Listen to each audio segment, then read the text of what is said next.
Trading ಫ್ಯಾಕ್ಟ್ಸ್ಗೆ ತಮಗೆಲ್ಲರಿಗೂ ಸ್ವಾಗತ. ಶುಕ್ರವಾರ ಏನೇನು ಮೂಮೆಂಟ್ ಆಗುತ್ತೋ ಎಲ್ಲ ಆಗಿಬಿಡಲಿ ಅಂತ ಕಾದ್ಬಿಟ್ಟು ಇವತ್ತು ವೀಡಿಯೋ ಮಾಡೋಕ್ಕೆ ಬರ್ತಾ ಇದ್ದೀನಿ.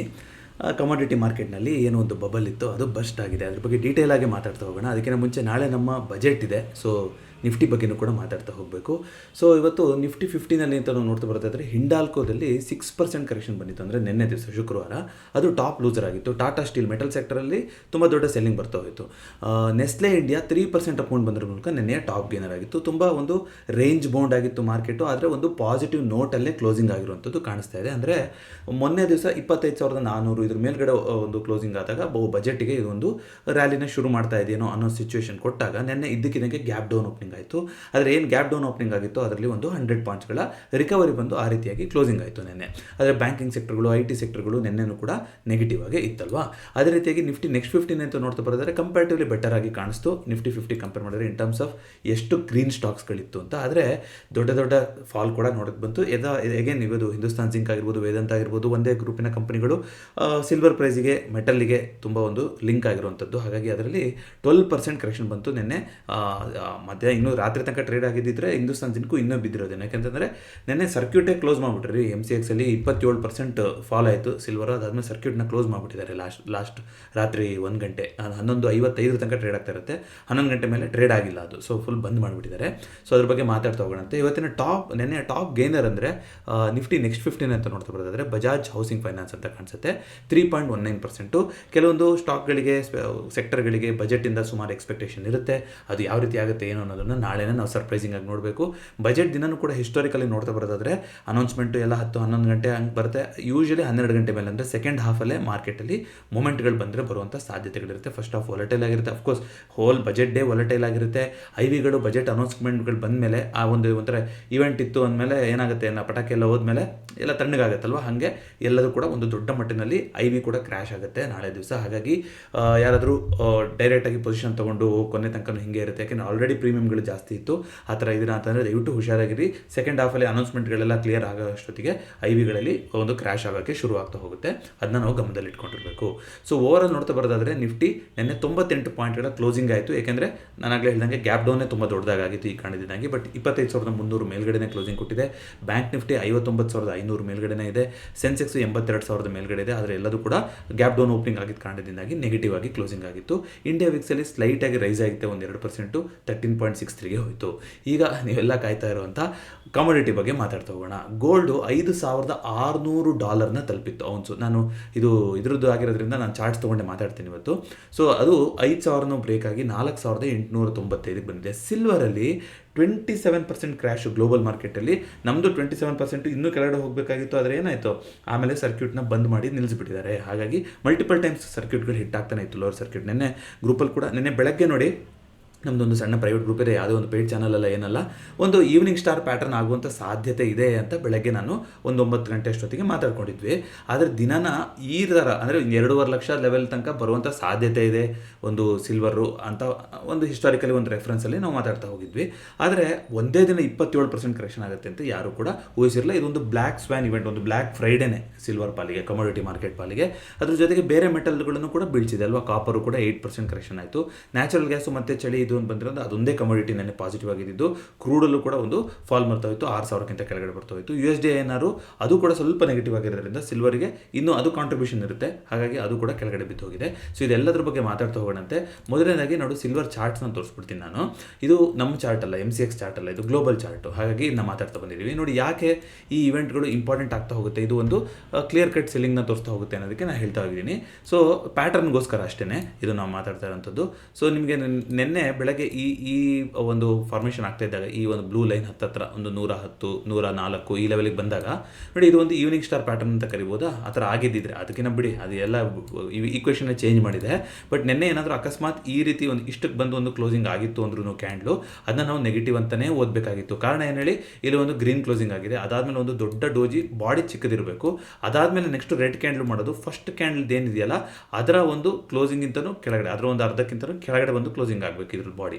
ಸೊ ಅದು ಆ ಥರ ಆಯಿತು ಅಂತಂದರೆ ಅದನ್ನ ನಾವು ಈವ್ನಿಂಗ್ ಸ್ಟಾರ್ ಪ್ಯಾಟರ್ನ್ ಅಂತೀವಿ. ಇದನ್ನ ಅಗೇನ್ ಟೆಕ್ನಿಕಲ್ ಅನಾಲಿಸಿಸ್ ಪ್ಲೇಲಿಸ್ಟ್ನಲ್ಲಿ ಡೀಟೇಲ್ ಆಗಿ ಮಾತಾಡಿದ್ದೀವಿ. ಈ ವಿಡಿಯೋದ ಎಂಡಿಗೆ ಕೊಟ್ಟಿರ್ತೀನಿ, ನೀವು ಚೆಕ್ಔಟ್ ಮಾಡ್ಬೋದು. ಸೊ ಆ ಥರ ಪ್ಯಾಟರ್ನ್ ಆಗಿದ್ರೂ ಕೂಡ ನಾವು ಇದನ್ನ ನೆಗೆಟಿವ್ ಅನ್ಬೋದು. ಬಟ್ ಯಾವುದಕ್ಕೂ 100 ಸೈಕಾಲಜಿಕಲ್ ಲೆವೆಲ್ 100ನ ಬ್ರೇಕ್ ಆಗಲಿ ಅಂತ ನಾವು ನಿನ್ನೆ ಮಾತಾಡ್ಕೊಂಡಿದ್ವಿ.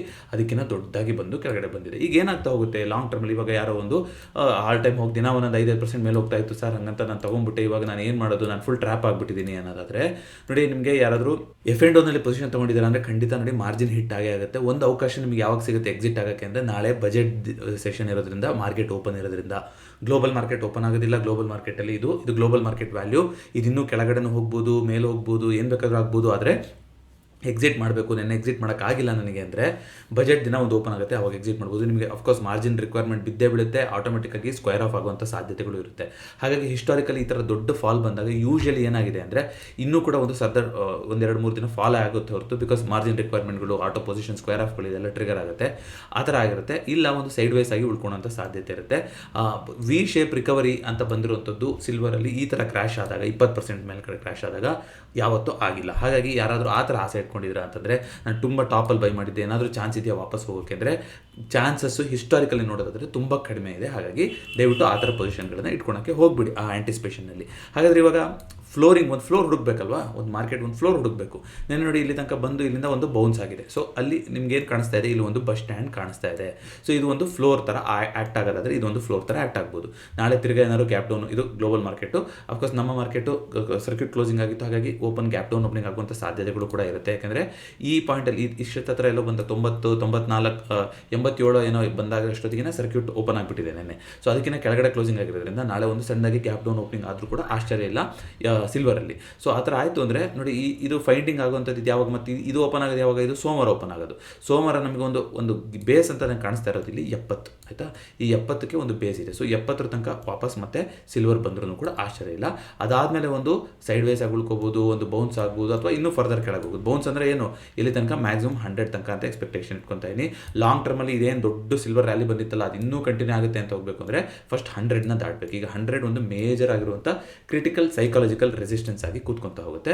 ಸೊ ಗೊತ್ತಾಗ್ತಾ ಇದೆ ಅಂತ ಅನ್ಕೊತೀನಿ. ಹಿಸ್ಟಾರಿಕಲ್ ರೆಫರೆನ್ಸಲ್ಲಿ ಒಂದಿಷ್ಟು ಪ್ಯಾಟರ್ನ್ಗಳನ್ನು ನಾನು ಇಲ್ಲಿ ತೋರ್ಸಕ್ಕೆ ಬಂದಿದ್ದೀನಿ. ಯಾವಾಗಿಂದ 1980ರಿಂದ ಯಾವಾಗ ಈ ಥರ ಕ್ರ್ಯಾಶ್ ಆಗಿದೆಯೋ ಅದನ್ನ ನೀವು ಅನಲೈಸ್ ಮಾಡ್ತಾ ಹೋಗ್ಬೋದು ಚಾರ್ಟ್ಸಲ್ಲಿ. ನೋಡಿ, ಹಿಸ್ಟಾರಿಕಲಿ ಈ ಥರ ಕ್ರ್ಯಾಶ್ ಆದಾಗ ಇದು 80 ಡೇಟಾ ತುಂಬ ಡಾಟಲ್ಲಿ ತೋರಿಸುತ್ತೆ ನಿಮಗೆ. ಒಂದು 40-48ಕ್ಕೆ ಹೋಗಿದ್ದು ಒಂದೇ ಸಲ ಒಂದು ಡೌನ್ ಆದಾಗ ನೋಡಿ, ಒಂದು ಕಂಟಿನ್ಯೂಸ್ ಆಗಿ ಕೆಳಗಡೆನೇ ಹೋಗಿದೆ ಹೊರತು, ಒಂದು ಸೈಡ್ ವೇಸ್ ಆಗಿಬಿಟ್ಟು ಕೆಳಗಡೆನೇ ಹೋಗಿದೆ ಅಲ್ಲಿ ಹೊರತು ದೊಡ್ಡದಾದಂಥ ಒಂದು ಬೌನ್ಸ್ ಬ್ಯಾಕ್ ಆಗಲಿ, ಚೇಂಜಸ್ ಆಗಲಿ ಏನೂ ಆಗಿಲ್ಲ. ಆಮೇಲೆ ವರ್ಷಗಟ್ಟಲೆ ಆಗಿಲ್ಲ ಅಲ್ವಾ. ಅದೇ ರೀತಿಯಾಗಿ 2011ರಲ್ಲಿ ಒಂದು 2 ಸಲ ಈ ಥರ ಇವೆಂಟ್ ಆಗಿದೆ. ಸೊ ಬರೋಣ, ಈ ಕಡೆ ಬರೋಣ. 1990 ಆಯಿತು, ಇದೆಲ್ಲ ಆಯಿತು ನೋಡಿ, ಅದೇ ರೇಂಜಲ್ಲಿ ಉಳ್ಕೊಂಡಿದೆ ಸೈಡ್ ವೈಸ್ ಆಗಿ ಅಷ್ಟೋ ವರ್ಷ. ಆಮೇಲೆ ಮೂಮೆಂಟೇ ಆಗಿಲ್ಲ. ಸೊ ಯಾಕೆ ಸಿಲ್ವರಲ್ಲಿ ದೊಡ್ಡ ಮೂಮೆಂಟ್ ಬಂತು ಅನ್ನೋದು ಕೂಡ ಇದೆಲ್ಲ ಉದಾಹರಣೆ. ಯಾಕೆಂದರೆ ಎಷ್ಟೋ ದಶಕಗಳನ್ನು ಕಳೆದುಬಿಟ್ಟಿದ್ದೀರಿ, ಎಕ್ಸಿಟ್ ಮಾಡೋಕ್ಕೆ ಆಗಿರಲ್ಲ. ಆಮೇಲೆ ಯಾರಾದರೂ ಅಲ್ಲಿ ಮತ್ತೆ ಬೌನ್ಸ್ ಆಗುತ್ತೆ ಅಂತ ಕಾದಿದ್ದಿದ್ರೆ.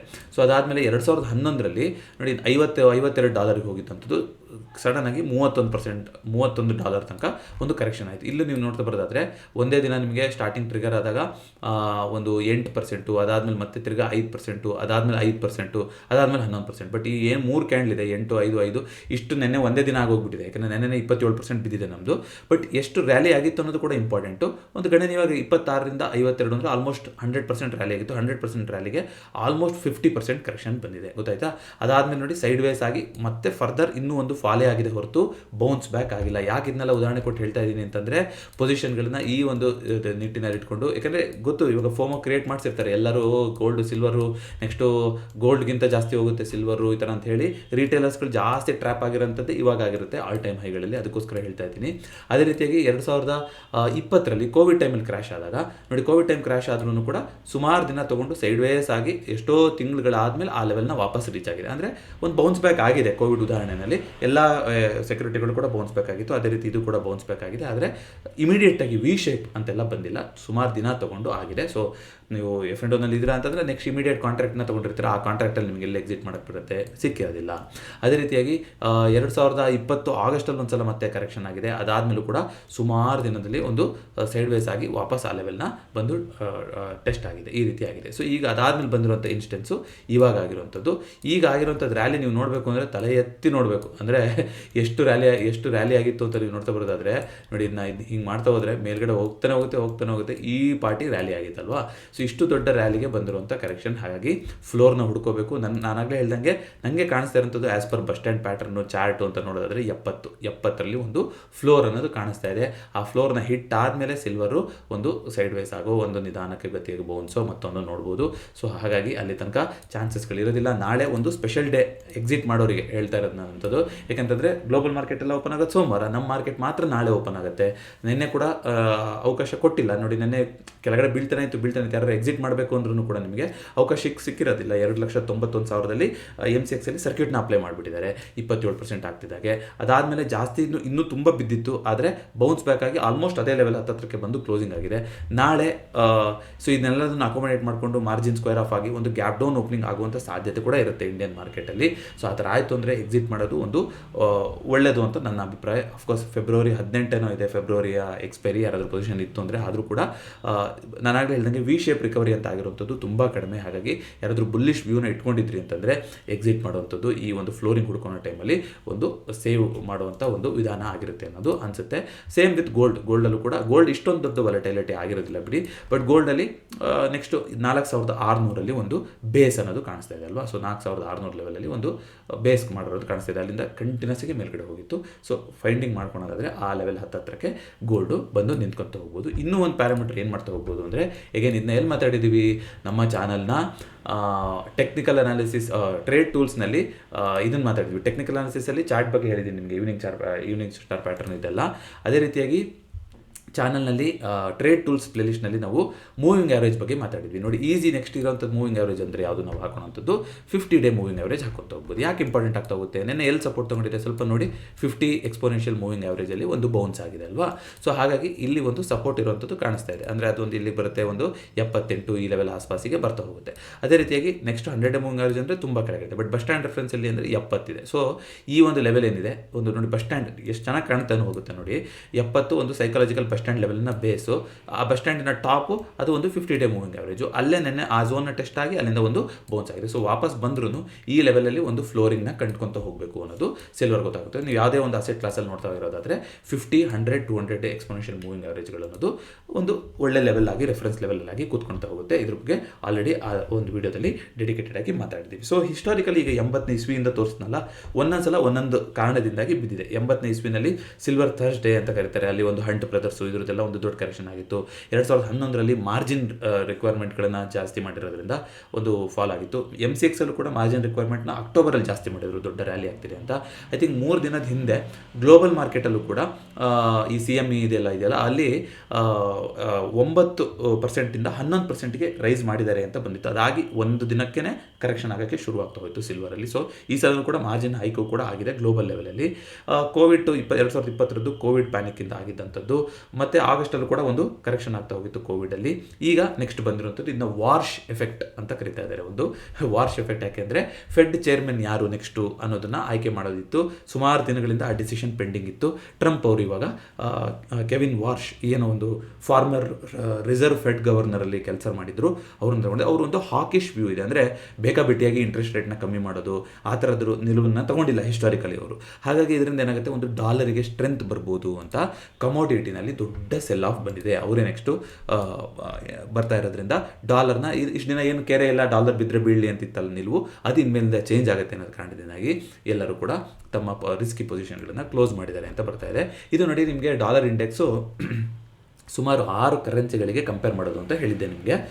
ಸ್ವಿಟ್ಜರ್ಲ್ಯಾಂಡು, ಆಸ್ಟ್ರೇಲಿಯನ್ದು, ಎನ್ನು, ಇದ್ರದ್ದೆಲ್ಲ ಒಂದು 6 ಕರೆನ್ಸಿಗಳ ವಿರುದ್ಧ ಇರುವಂಥ ಒಂದು ಕೆನಡಾ ಕರೆನ್ಸಿ, ಇದ್ರ ಜೊತೆಗೆ ಒಂದು ಕಂಪ್ಯಾರಿಸನ್ ಮಾಡುವಂಥ ಒಂದು ಇಂಡೆಕ್ಸ್, ಡಾಲರ್ ಇಂಡೆಕ್ಸು. ಇದು ನೋಡಿ 115 ಆಸ್ಪಾಸಿಗೆ ಹೋಗಿತ್ತು. ಅಂದರೆ ಡಾಲರ್ ಸುಪ್ರೀಂ ಸ್ಟ್ರಾಂಗ್ ಅಂತ ಆಗೋಗಿತ್ತು 2022ರಲ್ಲಿ. ಅದಾದಮೇಲಿಂದ ಒಂದು ಕನ್ಸಿಸ್ಟೆಂಟ್ ಆಗಿ ಕೆಳಗಡೆ ಬರ್ತಾನೆ ಇದೆ. ಇದೀಗ 100ಕ್ಕಿಂತನೂ ಕೆಳಗಡೆ ಬಂದ್ಬಿಟ್ಟಿತ್ತು, ಅಂದರೆ ಡಾಲರ್ ವೀಕ್ ಆಗಿದೆ ಅನ್ನೋದು ತೋರಿಸ್ತಾ ಹೋಗ್ತಿತ್ತು. ಕೆಳಗಡೆ ಬರ್ತಾ ಹೋದರೆ ಇದಕ್ಕಿಂತ ಕೆಳಗಡೆ ಬಂದಿಲ್ವಾ? ಬಂದಿದೆ, 90 ತನಕನೂ ಕೂಡ ಬಂದಿತ್ತು. ಈ ಸಲನೂ ಅದೇ ಲೆವೆಲ್ಗೆ ಬರುತ್ತೆ ಅನ್ನೋಷ್ಟೊತ್ತಿಗೆ ಈಗ ಏನು ಮಾಡಿದೆ, ಒಂದು ಹ್ಯಾಮರ್ ಪ್ಯಾಟರ್ನ್ ಮಾಡಿದೆ. ಅಂದರೆ ಅರ್ಥ ಏನು, ಇಲ್ಲಿಂದ ಡಾಲರು ಸ್ಟ್ರೆಂತ್ ಆಗುವಂಥ ಸಾಧ್ಯತೆ ಇದೆ ಅಂತ. ಡಾಲರ್ ಸ್ಟ್ರೆಂತ್ ಆಗುತ್ತೆ ಅಂತಂದರೆ ಅದಕ್ಕೆ ಅಲ್ಲಿ ಟ್ರೆಷರಿ ಬಾಂಡ್ ಆಗಿರ್ಬೋದು, ಅಲ್ಲಿ ಟ್ರೆಷರಿ ಬಿಲ್ಸ್ ಏನಾಗಿರ್ಬೋದು, ಇದ್ರ ಬಗ್ಗೆ ನಾನು ಡೆಡಿಕೇಟೆಡ್ ಆಗಿ ರಾಜಕೀಯದಿಂದ ಅಮೆರಿಕ ಕುಸಿತ ಕಾಣುತ್ತೆ ಅನ್ಬೇಕಾದ್ರೆ ಮಾತಾಡಿದ್ದೀನಿ. ಯಾವ್ಯಾವ ರೀತಿಯವರು ಆಪ್ಷನ್ಗಳನ್ನ ಕೊಡ್ತಾರೆ ಅಲ್ಲಿ ಇನ್ವೆಸ್ಟ್ ಮಾಡೋದಕ್ಕೆ ಅಂತ. ಅಲ್ಲಿ ಜನ ವಾಪಸ್, ಅಂದರೆ ದೊಡ್ಡ ದೊಡ್ಡ ಪ್ಲೇಯರ್ಸ್ ಅಲ್ಲಿ ವಾಪಸ್ ಇಂಟ್ರೆಸ್ಟ್ ತೋರಿಸ್ತಾ ಹೋಯಿತು ಅಂದರೆ ಡಾಲರ್ ಸ್ಟ್ರೆಂತ್ ಆಗಿರ್ತಾರೆ. ಅದರಿಂದ ಕಮೋಡಿಟಿನಲ್ಲಿ ಒಂದು ಸೆಂಟಿಮೆಂಟ್ ಕಮ್ಮಿ ಆಗ್ತಾ ಹೋಗ್ಬೋದು ಅಂತ. ಈ ಕಾರಣದಿಂದಾಗಿ ಕೂಡ ಇದು ಒಂದು ಟ್ರಿಗರ್ ಆಗಿರ್ಬೋದು. ಇದು ಹಿಸ್ಟಾರಿಕಲಿ ಯಾವ ರೀತಿ ಆಗಿದೆ ಏನು ಅಂತ ಒಂದು ತಿಳಿಸ್ಕೊಡೋಂಥ ಪ್ರಯತ್ನ ಆಗಿತ್ತು, ಎಗೇನ್ ಫಾರ್ ಎಜುಕೇಷನಲ್ ಪರ್ಪಸ್ ಮಾತ್ರ. ಸೊ ನಿನ್ನೆ most of the sector decline ಕಡೆಗೆ ಇತ್ತು, ಅಡ್ವಾನ್ಸ್ ಕೂಡ ಆಗಿದೆ, ಆದರೆ ಡಿಕ್ಲೈನ್ ಕೂಡ ಇತ್ತು. ಡಿಫೆನ್ಸು FMCG ಬಜೆಟ್ಗಿಂತ ಮುಂಚೆ ಮೇಲಕ್ಕೆ ಹೋಗಿದೆ. ಅದೇ ರೀತಿಯಾಗಿ ನಿಫ್ಟಿದು ಎಕ್ಸ್ಪೈರಿ ಹತ್ತಿರ ಇರೋ ಎಕ್ಸ್ಪೈರಿ ಅಂದರೆ ಅದೇನೆ. ಸೊ ಅದರಲ್ಲಿ ಅಂತ ಏನು ದೊಡ್ಡ ಪೊಸಿಷನ್ಗಳು ಚೇಂಜ್ ಆಗಿಲ್ಲ. 25,500 ನಿನ್ನೆ ಪೊಸಿಷನ್ ಬಿಲ್ಡಪ್ ಆಗಿದೆ, 25,000 ಸಪೋರ್ಟ್ ಕಾಣಿಸ್ತಾ ಇದೆ. ಸೊ ಎರಡು ಕೂಡ 70 ಲಕ್ಷದ ಆಸ್ಪಾಸಿಗೆ ಬಂದಿದೆ. ನಾಳೆ ಬಜೆಟ್ ಡೇ, ಅವತ್ತು ಡಿಸೈಡ್ ಆಗ್ತಾ ಹೋಗುತ್ತೆ. ಒಂದು ಸದ್ಯದ ಮಟ್ಟಿಗೆ ಒಂದು ಆಲ್ಮೋಸ್ಟ್ ತಟಸ್ಥ ನಿಲುವನ್ನು ತಗೊಂಡ್ರೆ ಕಾಣಿಸ್ತಾ ಇದೆ. ಕಾರಣ ಏನು ಅಂತಂದರೆ ನೋಡಿ, ಕ್ಲೈಂಟು ಈ ಕಡೆ ಇದ್ದಾರೆ, ಪ್ರೋ FIಗಳು ಕೂಡ ಇನ್ನೂ ಕೂಡ ಚೇಂಜ್ ಆಗಿಲ್ಲ ಆ್ಯಸ್ ಪರ್ ನಿನ್ನೆ ಡೇಟಾ ಪ್ರಕಾರ. ಹಾಗಾಗಿ ಕಾದು ನೋಡುವ ತಂತ್ರನ ಅವರು ಅನುಸರಿಸ್ತಾ ಇದ್ದಾರೆ ಅಂತ ಕಾಣಿಸುತ್ತೆ. ಬಜೆಟಲ್ಲಿ ಚೇಂಜಸ್ ಆದಂಗೆ ಇವರು ಕೂಡ ತಮ್ಮ ಡಿಸಿಷನ್ಗಳನ್ನು ಚೇಂಜ್ ಮಾಡ್ತಾ ಹೋಗ್ಬೋದು. ಸರ್ಪ್ರೈಸಿಂಗ್ಲಿ ನಿನ್ನೆ FIಗಳು ಬೈ ಮಾಡಿದ್ದಾರೆ.